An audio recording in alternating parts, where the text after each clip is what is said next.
সময়কার যে কৃষকদের সমস্যা, নির্বাচন গেল তারপরেও কিন্তু আমরা বিভিন্ন প্রোগ্রাম নিয়েছিলাম।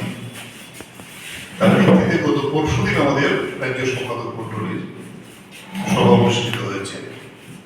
সেই সভায় রাজ্যের এবং দেশের কৃষক আন্দোলনের পরিস্থিতি সম্পর্কে আমরা আলোচনা করি এবং এই আলোচনার বিষয়বস্তু নিয়ে আপনাদের কাছে আজকে আমরা উপস্থিত হয়েছি। এখানে আমাদের সম্পাদক বোর্ডের সদস্যরা আছেন, আমাদের প্রবীণ নেতা মতিলাল সরকার, আমাদের সহ সম্পাদক রতন দাস এবং আমাদের সম্পাদক সদস্য সিদ্দিকুর রহমান। আমরা প্রথম যেটা, এরপরে এখন কৃষকদের ধান কেনা শুরু হয়েছে। ধান কিনছে এটা হলো খারিফ মরশুম, এটাকে বলা হয়। আমাদের তিনটা মরশুম আছে, একটা আউশ, একটা খারিফ, আর একটা হলো আমন। এই খারিফ মরশুমে ধান যেটা কিনছে, কেন্দ্রীয় সরকার ডিক্লেয়ার করেছেন 23 টাকা করে, কিন্তু আমাদের রাজ্য সরকার দেখা গেল পুরনো যে রেট, এটা ডিক্লেয়ার হওয়ার পরেও 21 টাকা 83 পয়সাতে কিনছে। এটা আমরা তীব্র বিরোধিতা করি, প্রতিবাদ করছি। ঘোষিত কেন্দ্রীয় সরকারের নীতিও তারা আমাদের রাজ্যের বিজেপি সরকার মানছে না।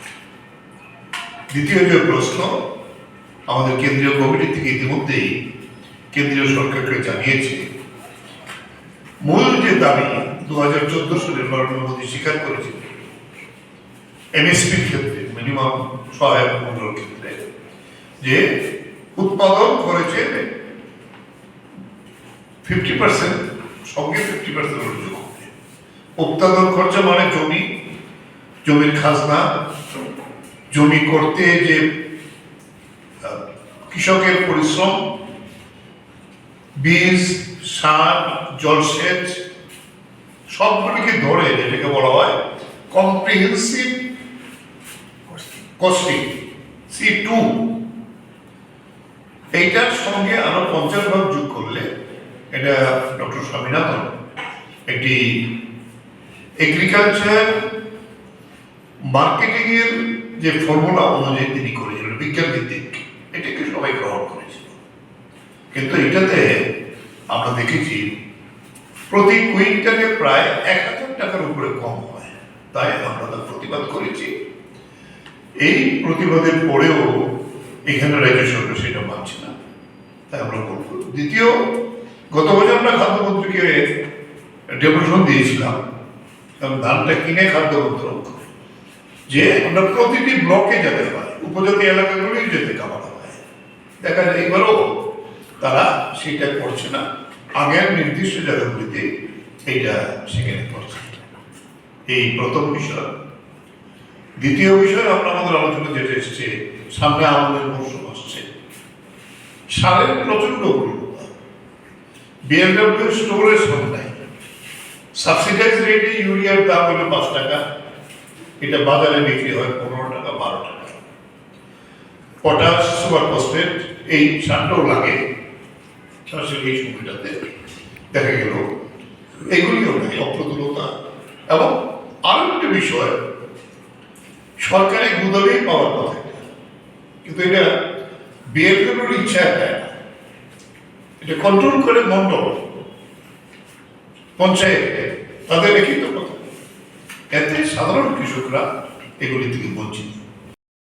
দেখা যায় কৃষি সরঞ্জাম, আমরা দেখেছেন দক্ষিণ ত্রিপুরা ধরা পড়ল, প্রকৃত কৃষককে বাদ দিয়ে এগুলো অকৃষকরা দিয়ে তার ব্যবসা করে। তবে সমস্ত দিক থেকে যে এই সরকার কৃষকদের প্রতি প্রচন্ড ভাবে উদাসীন, কৃষি এবং কৃষি দপ্তরের উন্নয়নের জন্য। এই আর একটা বিষয়। চতুর্থ বিষয় যেটা আসছে সেটি হল যে আমরা বলবো জমি বেআইনিভাবে সেখানে পরিবর্তন হয়ে যাচ্ছে। ধানি জমি, পুকুর কোনো অনুমতি লাগে না, ভর্তি করছে, যার ফলে মাঠের পরে মাঠ খালি হয়ে যাচ্ছে। কেন? ওই জমিগুলি যারা জমি মাফিয়ারা কিনছে, তারা মাটি ভরাট করার ফলে ওই মাঠে জল জমে থাকে, এই জমি আর কেউ করতে পারবে না। এটা আমরা ওই দিন আমরা চিফ সেক্রেটারিকে বলেছিলাম, মূলত সদর মোহনপুর বিশালগড় সবচেয়ে বেশি, এবং এখানে একেবারে মাফিয়াদের নির্দেশেই দেখো সরকার চলে। এগুলো আমরা বলছি ইমিডিয়েট বন্ধ করতে হবে, তা না হলে আমাদের রাজ্যে খাদ্য সংকট হয়ে যাবে। এমনিতে আমাদের ধানের জমি কম পরিমাণে। এরপর যে বিষয়টা আসছে সেটি হল নামজারি জমি, যে বিক্রি হয় বিক্রি করে নামজারি করা, এগুলিকে আরো সরলীকরণ করবো। এখন আধুনিক পদ্ধতি আছে, আমাদের ম্যাপ ডিজিটালাইজড করা হয়েছে আগে, তাহলে কেন এটা সঙ্গে সঙ্গে করা হবে না? এটা করা হচ্ছে না। 95 কেস, এটা হলো যে বিভিন্ন একটু ত্রুটি হলেই এটা ডিএম হলে অথরিটি, অন্য কোনো কেউ অথরিটি না, হাজার হাজার কেস পড়ে আছে। গত পরশুদিন দেখলাম ডিএম ওয়েস্ট একটা সিদ্ধান্ত নিয়েছেন, ওটা ধন্যবাদ জানাবো, যে এটা তিনি স্পেশাল কোর্ট শনিবার রোববার করে এগুলো ডিসকাস করবেন 6 থেকে 1 বছরের মধ্যে, আর নিয়মিত এটা প্রত্যেকটা জেলাতে করা উচিত। নামজারি খুব তাড়াতাড়ি যাতে পেতে পারে মানুষ, তার ব্যবস্থা করে। এরপর যেটা বলবো, আমরা গত 6 মাসে নির্বাচনের আগে এবং নির্বাচনের রাজ্যের মুখ্যমন্ত্রী, কৃষিমন্ত্রী, খাদ্যমন্ত্রী,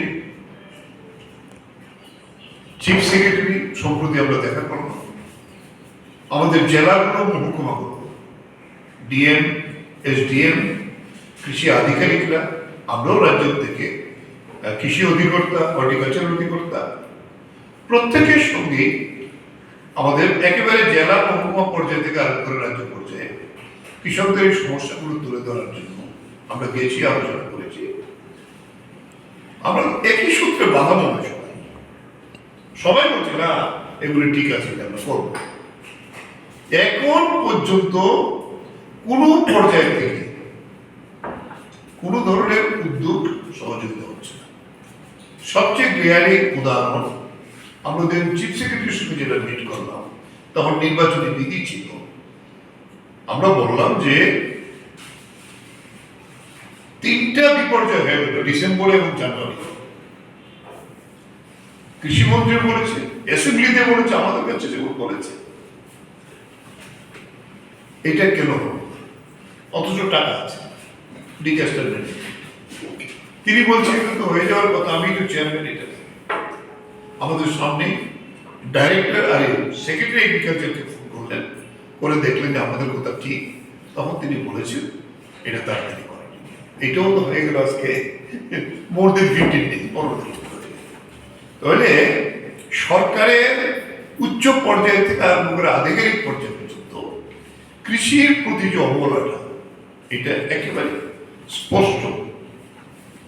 জলসেচের উৎসগুলো সব অকেজ, পাম্প অপারেটর নেই, কোনো নতুন নিয়ম নেই, যার ফলে বড় ফসল হয়নি। এবং এই এমনও যদি বৃষ্টি কমে যায় তখনই সেচের প্রয়োজন হয়, এটা হচ্ছে।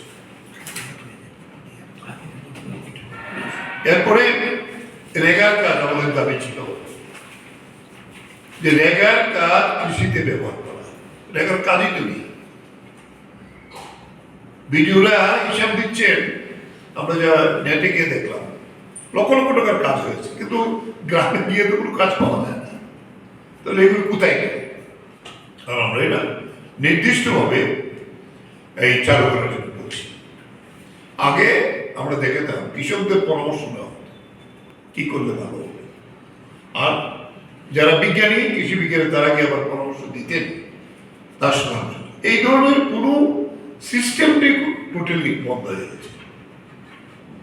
ফলে এই জায়গায় দাঁড়িয়ে আরেকটা গ্লেয়ারিং সমস্যা আমাদের রাজ্যের মধ্যে, শুধু না দেশেই আছে, হাতি এখন পর্যন্ত প্রায় 20 জন মারা গেল। বানরের উৎপাতে সবজি করা যায় না, সমস্ত বানর জঙ্গল থেকে এসে লোকালয়ে চলে এসেছে, ঘরের ভাত পর্যন্ত নিয়ে খেয়ে ফেলে। আমরা এই বিষয়গুলি বলেছি যেটি কি করে সমাধান করা যায়। বন দপ্তরকে আমরা সাজেশনও দিয়েছি, চিফ সেক্রেটারি তিনি বলেছেন আমরা এটা দেখছি তো গত 2 বছর 3 বছর যাবতীয় চলছে প্রতিদিন। কয়েকদিন আগেও আরেকজন 70 বছর বয়স্ক হাতে এসেছে দৌড়াতে গিয়ে, তিনি আহত হয়ে আজকেও শয্যাশায়ী। এরপরে যেটা বলবো, দেশের কৃষকদের আমরা ত্রিপুরা রাজ্য কমিটির পক্ষ থেকে অভিনন্দন জানাতে চাই যে কৃষক আন্দোলনকে নরেন্দ্র মোদীর সরকার অবহেলা করেছিলেন। তাদের কথা শুনবে না, তাদের দাবি মানা হবে না। কৃষক আন্দোলনের ফলে আজকে ৩৫টি লোকসভা কেন্দ্রে সরাসরি বিজেপি পরাজিত হয়েছে। সবচেয়ে যে গ্লেয়ারিং এক্সাম্পল উত্তরপ্রদেশে সবচেয়ে প্রতাপশালী বাহুবলী অজয় মিশ্র টেনি, যে 4 জন কৃষক এবং একজন সাংবাদিককে তার ছেলেকে দিয়ে খুন করেছিল, গাড়ি চালিয়ে মেরে ফেলেছিল। তাকে বলছিলাম তাকে গ্রেপ্তার করা হোক, তার বিরুদ্ধে কেস নেওয়া হোক, তার ছেলের বিরুদ্ধে কেস আছে। তাকে বলেছিল যে কে করে সে আবার ক্যান্ডিডেট পায়, তাকে পরাজিত করেছে। আমরা অত্যন্ত আনন্দিত যে মানুষ এর কথা না শুনলে এই জায়গাটা হয়। সেখানে আরো প্রায় 150টি আসনে কৃষক অধ্যুষিত জেলা বিজেপি পরাজিত হয়েছে। এই যে বিষয়টা আমরা বলবো যে জনগণের এই কথাগুলো যদি অমান্য করা হয়, এই রাজ্যের বিজেপি সরকারকে বলবো আমরা, মানুষ কিন্তু ঠিক আছে। এই জায়গায় আরেকটা বিষয় আমাদের কাছে এসেছে, এটা নরেন্দ্র মোদীর সাইজ ছোট হয়ে গেছে। 370 জায়গা 240, 400 পারের জায়গা 292, মাত্র 20টা আসনে সরকার আছে। কিন্তু বিজেপি এখনো বিরোধীদের সেখানে কণ্ঠ রোধ করার জন্য একের পর এক সিদ্ধান্ত এখনো নিচ্ছে। কেজরিওয়ালকে জামিন দিচ্ছে, ইস্যু কি ইস্যু নেই। একবার কোর্ট রায় দিল জামিন হইব, তারপর আবার দেয়া গেল গিয়া সেখানে কোর্টকে চাপ দিয়ে তার জামিন রোধ করে। ঠিক একইভাবে সম্প্রতি আমরা দেখলাম 14 বছর আগে তারা বক্তৃতা করেছিল, আমাদের বুকার জয়ী যে আন্তর্জাতিক খ্যাতি সম্পন্ন আমাদের লেখক অরুন্ধতী রায়, এবং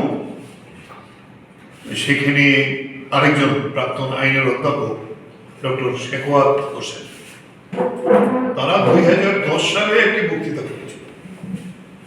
সেই বক্তৃতাতে তেমন কোনো বিষয় ছিল রাষ্ট্রবিরোধী। এখন দিল্লির গভর্নর, লেফটেন্যান্ট গভর্নর, তাদেরকে ইউএপি দেশদ্রোহী আইনে গ্রেপ্তার করার জন্য অনুমতি দিয়েছে। গোটা পৃথিবীতে তার বিরুদ্ধে হচ্ছে। আর এই আইনটা কি, এটা নরেন্দ্র মোদী বলে থাকে শহরের নকশা। তাতে এখন পর্যন্ত প্রায় 16 জন এরকম বিশিষ্ট ব্যক্তিত্ব ভারতবর্ষে যে মোদীর বিরোধী, বিজেপির বিরোধী কথা বলে, তাই তাদেরকে জেলে পুরে রেখেছে।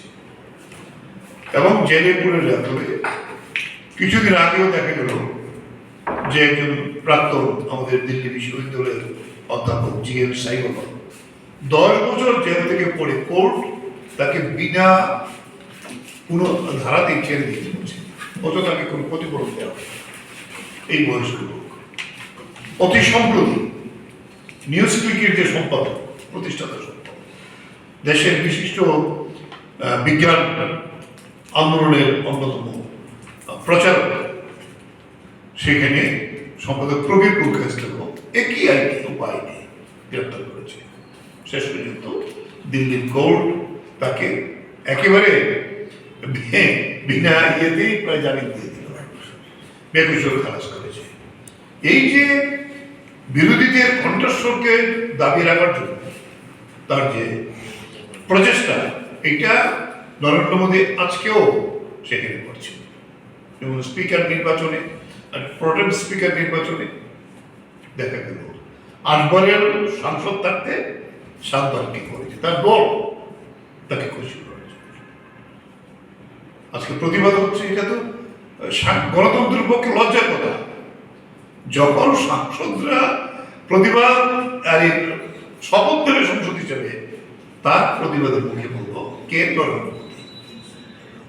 সর্বশেষ যে কথাটা আপনাদের বলবো, পরীক্ষার কেলেঙ্কারি, ডাক্তারি পরীক্ষা, চাকরির কেলেঙ্কারি, এইগুলো প্রথম উপহার বিজেপি সরকারের। এখন ইডি বলছে এটা আইওয়াচ হাজার হাজার কোটি টাকা লেনদেন হয়েছে, লক্ষ লক্ষ ছেলে মেয়েদের জীবন আজকে বিপদ। গোটা পৃথিবীর ইতিহাসে এই ধরনের কেলেঙ্কারি কোন দেশে হয়েছে বলে এখন পর্যন্ত কেউ বলতে পারে না। আমরা তারও প্রতিবাদ করছি। এই হলো যে মূল বিষয়গুলি আমি বললাম, তাতে যদি কিছু বাকি